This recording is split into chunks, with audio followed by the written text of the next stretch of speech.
Well, something has gone sorely wrong here. Want to know, what am I looking at? House of Lancaster actually made it through the banner phase here, Midweek Muster. That's right, Midweek Muster 21. And we're going to open up by checking on our runner-up in said Midweek Muster, El.loueMT, who was able to take B all the way to 7 games, just to fall victim in the end. I don't know if he's a full victim here, though. We've got Marlians on the other side. I wonder what Mahodo's game strat is. In theory, Marlians could be very good against House of Lancaster, courtesy of the fact that, you know, most Lancastrian players want to play into Yeoman, and that's a death sentence against Javelins. So we'll see how this one plays out. My instinct is it's just going to be a standard me-like building manners, so the question mark is, does Mahodo contest by going Fulani? And will Fulani be better? In theory, Fulani should be quicker, I think? How's my dead leg doing? My leg is awake now, but my ankle's in absolute pain because of it. I can't believe that, man. Like, just getting out of your bed and just having this like, oh, man, I'm eager to start the day. Let's start the day quickly. So you just get up and don't realize you've even got a dead leg and a dead ankle. And then just full no resistance as, like, you practically twist your ankle. Fun day. But yes, this is Pigeon's View. We did update it. Shout out to Caillou for that. We have now got the points of interest on this map. It's being used over Highview because Highview just has some spawn issues that make it less competitive. So this was by far the better choice to make right now. Shout out to Caillou for being so swift on that, by the way. Speaking of swiftness. Swift on the sheet count. Wow. Okay, I'm impressed. Mahodo actually isn't behind at all. Oh, he's going to fall behind, though. Yeah, unless he quickly cuts across the map, because Louis should have the majority of Shroud remaining to scout. Wait, Mahodo's actually coming. Okay, so this can be good, because if Mahodo runs across the map now, and then darts back to his corner that he knows hasn't been scouted, he should, in theory, do better. This is just... Oh, God, I can't with this thing. Okay, so this is like anti-pro scouty, I guess. I don't think it really is, though. Lancaster Castle itself is sucky to block pro scouts. However, adding in the manners here will stop your opponent from picking up the deer if this is a good old-fashioned pro scout game.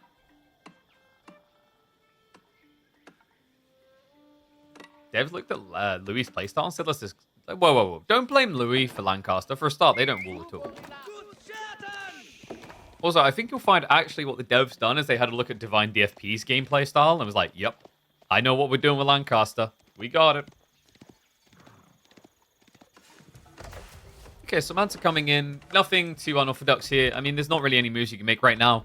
There is an exposed stone, though. Like, double stone kind of on the fort here. I just don't know if you can actually rush it quick enough for it to matter. Because if I'm not mistaken, the influence of the Lancaster Castle should reach out to about here, so you could kind of protect it. Then again, Javelins would be able to keep harassing this. Yo, guys, I know what the counter is. We need to add a range tag to English and Lancaster villages, and then Marlians will solve all problems for us. I don't know, like, the more I think about it, this is the battle of the probably most boringly designed economic civs in the game. Does that sound right to you guys? I don't know, like, Mana's had the opportunity to be interesting. Ranch is maybe as well. But the way they're played, it is the most, let's just sit in our base and see what happens. And I'm not too crazy about that. I think I've been quite vocal about this. I've always been a bigger fan of presence being rewarded. I don't think you shouldn't be able to play your campy style if that's really what you want to do. You know, you do host, but you shouldn't be able to punish me for you not doing anything like playing the game, if that makes sense. Now, I use like a lot of HOM free comparisons these days. Here's My Magic 3. It's kind of like in Here's My Magic 3, where there are games where people will build up armies for months on end. Whereas when you talk about the competitive level, like, players at that point are very good at exploiting you being lazy and not playing the game. So they go out on the map, they do things, they get loads of XP, they kill you. Like, that's something that's key to, like, Age of Empires 4, feeling good long-term to play. Is you can't just overly reward people for this. Wow, I've never seen someone do this before. What an innovative and deeply involved strategy he has gone for.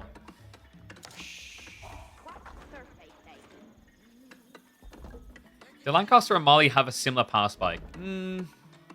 I think for House of Lancaster, the power spike is more aggressive because of the Shires. The Shire and the Muster of the Nobles gives them a lot more weight behind their punch early on than Malians can usually achieve. Especially when Malians are doing this. Yeah, it is going to be pro scouts. Okay, so why does he not value the Fulani rush? Does he think that maybe it's not worth going Castle Age? I could kind of back that idea. You know, you're going to end up playing, what, Yeoman versus Javelins. That's good for Yeoman in Castle Age because the attack speed difference really matters at that stage. Also, when you scale Javelins, they just end up overkilling a lot. Whereas Yeoman, obviously, they might overkill, but they shoot more frequently.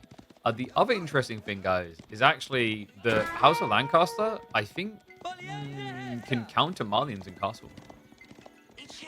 So if you think about what you want to do as a Malian player in Castle Age, there's a few options. You can go Musafadi. You're not really going to do that against Yeoman. That's death sentence. What you could do instead, though, is you could go Sofa, which sounds great. Lancaster, like, what do they got? They don't really want to build crossbows. You want to build Yeoman. Yeah, but Lancaster has a few things that work out for them. Their spearmen are actually super threatening. Actually, like, their spears are just as good as Donzo's because of the debuff. But the other interesting thing, actually, is the Collar of S's, which is a tech that allows your knights to deal bonus against heavy. So you guys can kind of see where I'm going with this. Sofa play can be countered by knight play from House of Lancaster. And, well, not only do the knights get their hands on that Collar of S's later, but so do these guys. This is a very early muster the nobles. He goes for the 5-pull, doesn't wait for the 8. Yeah, because he wants to block pro scouts. And the time is going to be pretty good. Short pose out here is going to harass Mahodo away. We do have both of the points of interest in control of Mahodo. Here come the boys. These guys never feel reasonable. 5 is a little bit more controlled, but the reason why 5 is still really potent here is because Mahodo just doesn't really have a strong defense force. In fairness, his Warrior Scouts are going to do similar damage to Demi Lancers, but the Demi Lancers obviously have melee armor, and they are simply in existence to delay Mahodo's greed. So if they achieve that goal, it's a win for Louis, who is currently in the process of rushing Castle Age. Yeah, I like this build. This could very easily just turn into a Collar of SS spam. I don't mind hobelars, but I don't think people really want to do hobelars on 1TC that frequently. It's just horseman logic. They're just very difficult to bolt quick enough. Mass Warrior Scout as a meat shield? No, Mass Warrior Scout because he wants all the deer and is greedy. So we'll start poking in. That's going to force the reaction of the scouts. Demi-Lancers also have funky lance charge. To my understanding, that this is not correct. So a Demi-Lancer charging for 16 damage mathematically doesn't make sense because the castle version also has 16 damage. Something went really wrong here. I think it's actually another part about why Demi-Lancers are so damn good. That initial point of contact has quite the vault behind it. It's interesting, actually, because from a cavalry perspective, it feels like maybe Lancaster has been designed around that initial charge quite a bit. Demi-Lancers, hovelars with the Hill Forts tech.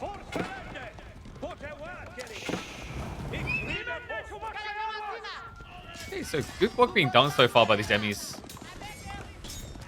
It's slowing down Mahodo on pulling the deer home. It's forcing me into spearman. Behind this, I think Mahodo probably senses it. This is just the Demi-Lancers, no follow-up pressure. If your opponent has got extra manners already, or you are looking at a fast castle build. Yeah, and does he rush Collar of S's here? Not really. Your opponent hasn't given you a reason to yet. There are better units to get. I wouldn't be surprised, actually, if Louis goes for, like, a monastery pull. There we go, yeah. It's going to be dropped. Double monastery. I didn't want to jinx it. It's been a while since he's gone for this, but *loueMT used to love this build on most civs, but also frequently would be seen doing it on the English. Double monastery. 9 minutes in. At a point in the game where Mahodo is running around after Louis, and what am I seeing here? Farimba? He has 0 reasons to do Farimba right now. By the way, there's the damage I talked about. You did just see that. Math gone wrong. So, fun little fact about Demi-Lancers, guys, and a big part as to why you're probably struggling more with them in Feudal Age than was intended. Did you notice the lance damage? Did you notice something weird about the lance damage? The lance damage on Demi-Lancers actually goes down from its feudal damage when you go Castle Age. Now, their health goes up, their base damage goes up, their armor goes up, but they lose lance damage. So their initial charge in is worse than the feudal version, which is wild. I don't really know how that happened. Oh, I can imagine how it did. But it's crazy. Considering that the lance charge in early on is more important, considering there's barely any units. Okay, so it's going to be Master's Javelineers coming in from Hodo. I'm a little bit shocked. Javelineers usually feel a lot better when you scale them first. He hasn't scaled any. He went age up and then started building them.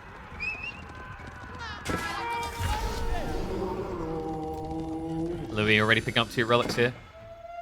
One of them's being guarded already, so Mahodo at least knows what the game is about now.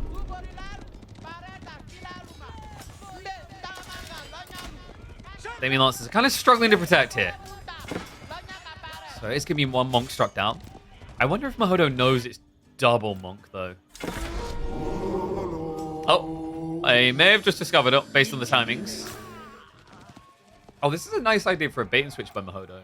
He shoots Sofa, but he isn't scaling them. This is really smart because now if Louis thinks he's up against Sofas, he's going to consider going into Collar of Essence and scaling into Knights or Spears. Either way, Javelineers are going to be happy. Like, normally Javelineers hate seeing Spears, but the logic here is that you just kite them infinitely.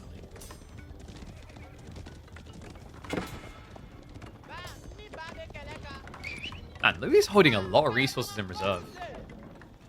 I think that's going to be fixed. We've got so many racks being dropped, so he's just going to blob spears. Now, remember what we said. You don't really want to build Donzos against these spearmen. It's just not a cost-efficient trade. You do have a hybrid attack, great, but like when you're talking about the melee, one of the big edges Donzos have over other spears is the melee armor. The problem is melee armor gets offset by build entirely. Theory, Malians have more passive income than really? I don't think mathematically, no. So, Fulani, I'll pause that for. We haven't got time for maths. Javelins, whoa, nice hit. Finds the villagers. Okay, Mahodo ramping up the pressure. If he could just sandwich here with the scouts, but the spearmen come out just in the nick of time there to save some lives. Louis is losing more villagers though. Like overall, this isn't too bad for Mahodo. The only issue is he doesn't have Fulani behind us. So to answer the Fulani issue, so a Fulani ranch is worth 75 food. You get 6 of them, so that's going to be 450 food. Then you, with 20 cows, get an extra 20 per cow.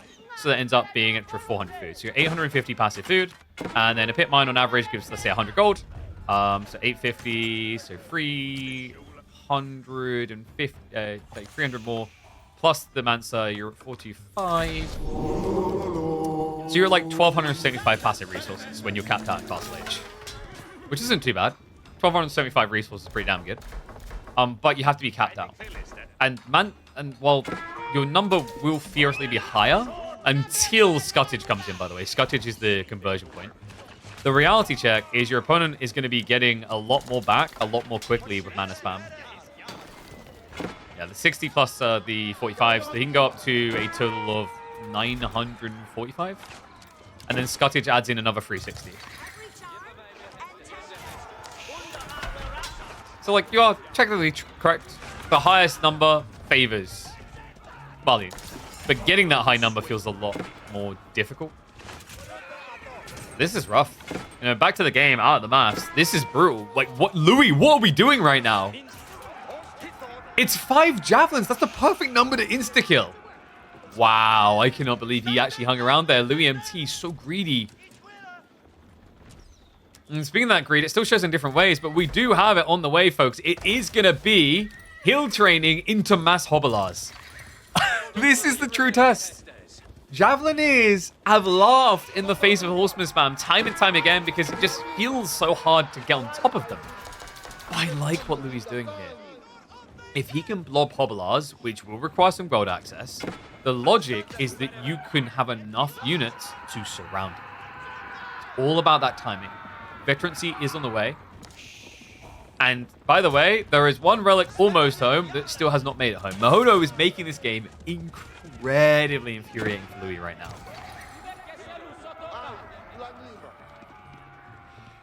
I think is he busted? Nah, like, I think Louis has one punt at this. There's an issue with Mahodo's game strat here. He pulled away from the gold. That might be his first big error of the game. This is huge. That amount of gold gathering, like Louis' intent should kind of be obvious to Mahodo now. It has to be something gold heavy. You just saw hobelars, so at this stage, alarm bells should be going off. You'd think a Donzo switch would be on the way, but no, Mahodo continues to punt more javelins. Because nobody trusts the power of the Hobelars. They seem like a meme unit, guys, until you look at their stats.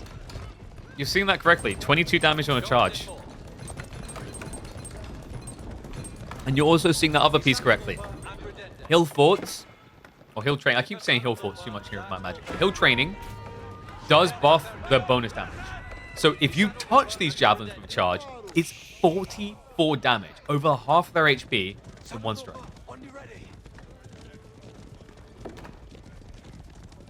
So looks like that relic did get home in the end for Louis. Mahodo, in the meantime, is going to be able to vacuum the rest of the map.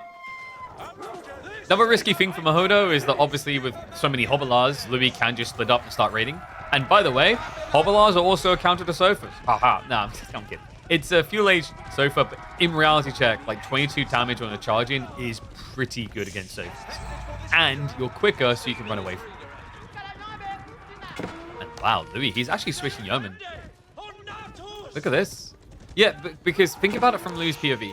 We can see actually it's pointless to go Yeoman because your opponent's barely building any Donzos. But Louis' feeling on this is that he's been revealed.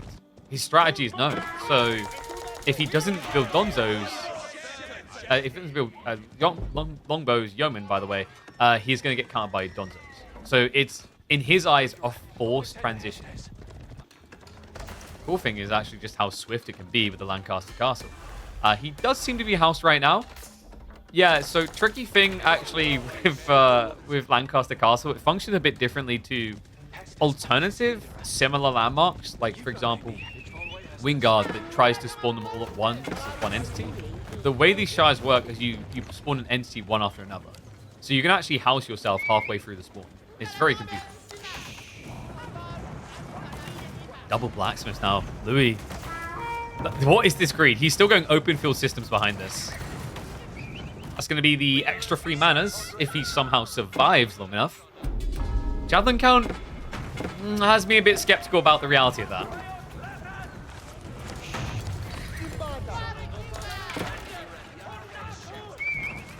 Louis, stop producing the hobbies.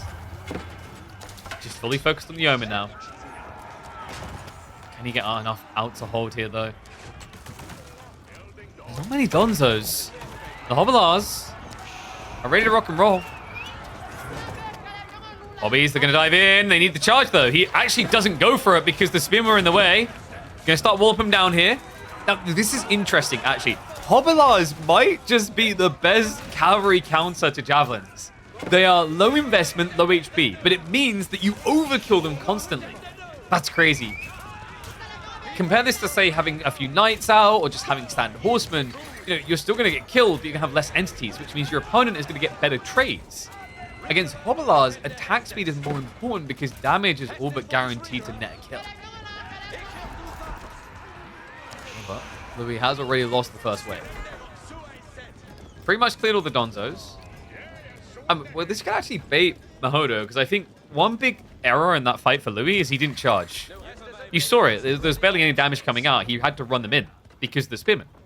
But this is going to be wild, guys. Because Mahodo now thinks, oh, wait. Oh, well, Hobelars don't, like, they don't count javelins. I don't need Donzos. Imagine the next fight, Louis has 20 Hobelars that all do 44 damage each on the first point of contact. And he'll be able to use that ability because you haven't built Donzos in. That's pretty wild. Yeah, honestly, this looks like it could still be a pretty good fight for El.loueMT. I think positioning is going to be key here. Mahodo still has to try and crack the egg. It's interesting, though, like, you know, you'd think he wouldn't need this much urgency considering that he's got 4 relics. He's got a sizable villager lead. There is an argument to be had that he's maybe rushing an end game state, but then you have to remember that even though he's got this villager lead, he doesn't have Fulani. So, you know, in raw economy, the mana should be able to beat him. I think that's what he's worried about. We can see raw number-wise, he's miles ahead right now. I think there's also an element of the player you're against here. El.loueMT is renowned for his late game. He loves it. He thrives on it. And I think Mahodo doesn't want to let him get there. Cheeky games being played around here. What matchups favor Lancaster? All the matchups.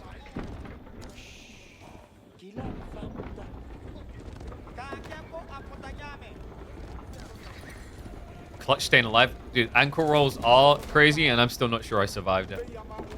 I'm getting worried. I swear I'm going to look down later. It's going to be swollen. Oh, nice raid with the hovelars. Didn't get the charge in, mind you. That would have, like, almost killed a few villagers straight away. Looks like you just clubbed them down casually. But this is a small investment. You know, compared to other civs, you send 5 horsemen in, it's almost like you send 3. In terms of cost, anyway. And wait, we've got Ulsgard on the way. By the way, Rams get melted by hovelars. Oh, yep, that is a veteran sofa, by the way, with imported armor, believe it or not. He's going to break through. Charges to the back. Makes initial contact. That's able to shove him away. Now the spearman can mop up the sofa. El.loueMT now with the military lead. Oh my god. Is he out zerging Malians? He is, and the backstab comes in. Body blocks are big here. Javelins just keep trying to shuffle away. But they are melting fast. Okay, so hovelars will reset back away. Louis happy with the outcome here. He killed a few villagers on the back. Stabilizes. He's got the full mana count online now. And he's got range damage too coming in as well. Yeah, Yeomen are going to go pretty hard here. Sing shot isn't in. I don't think you really want it. Synchronized shot damage is kind of underwhelming into Javeliners. Also, they can actually dodge quite easily with their movement speed. But I like what Mahodo's doing. He has to now. He realized what just happened. He took a break, and look at how it cost him. El.loueMT just bulked much quicker, so if you back away now, you know you're going to get outmassed. I can't believe it. Like, there might be a new Zerg in Age of Empires 4. This is ridiculous. Like, this is meant to be the Zerg Civ. Not with this game strategy. Javeliniers is more about quality, but the irony of this being how you beat it.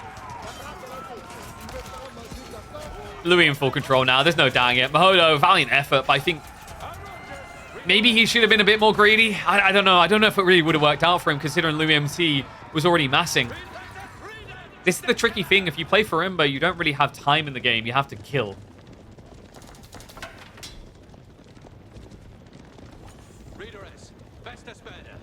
And now I'm not really sure what Mahodo does. It's about to get well. Oh my god. No, this is disgusting. Guys, military tactics training, it gives 20% more bonus damage. But remember, that charge, like, it's already ramped up on bonus damage. So you end up getting another 5 damage on your initial point of contact. So it pretty much mirrors the melee tech. So you end up doing 25 damage. And then, if I remember correctly, the way the calculation, it might even be higher than 27 damage on ranged. It's crazy. I actually think this might be the best use for military tactics training in Castle Age. I haven't seen many games where it's looked viable, but this could be the one. Odo. His economy is not safe. Remember, no Fulani. He's gone 2 TC now to try and recover, but I don't know if he's got time. He might be playing off the idea that El.loueMT likes to just chill and play into a deeper game state. I don't see that happening here. This is too big of a military lead not to flex it. He might be slowed down. I think the other thing for Mahodo here is because it's high view, there's another expectation your opponent plays slow because you're playing blind. And that's the risk. When you run horsemen, if you don't have vision, like, it just backfires so easily. Here you go, guys. So you can see right there, 22 damage. The military tactics training from the King's College is about to come in. Damage about to ramp from 22 up to 27. And remember, like, your standard attacks also got buffed by 20%. So you went from 9 to almost 11. This is crazy. Hoblars get so much range defense. They don't get any more range defense than standard horsemen. Right? Pretty sure it's just standard horseman levels. Especially when you consider the difference in health. Like, a standard horseman right now would have 155 HP, I think it was, or 145. Might be 145. Keep in mind, the weakness of hovelars is genuinely, once you're 200 popped, they're bad. It's, like, playing hobelars is similar to playing Marlians with Musafadi. They're just worse once you're completely raw capped. But oh, come on, Mahodo. He only just built this up. Oh, there's something bittersweet about watching a Marlian player get zerged.